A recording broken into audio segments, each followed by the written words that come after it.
How to delete your SoundCloud account. Hey everyone, welcome back to the channel. In today's video, I'll show you how to delete your SoundCloud account permanently.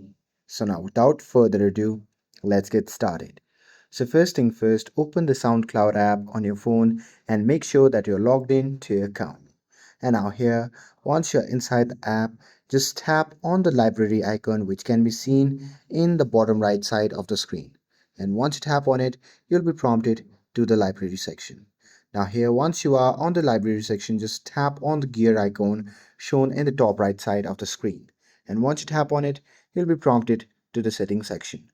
From here, you can see the option labeled as account at top. So simply tap on it, and here under the account section, you can see the option labeled as delete account. So simply tap on it, and after that on the next page just tap on delete account and confirm it by tapping on delete my account, and after that your SoundCloud account will be deleted. And that's it. That's how you can delete your SoundCloud account. With this, if you found this video helpful, then don't forget to like, share, and subscribe to get updated for more videos. Thanks for watching, and I'll see you in the next video.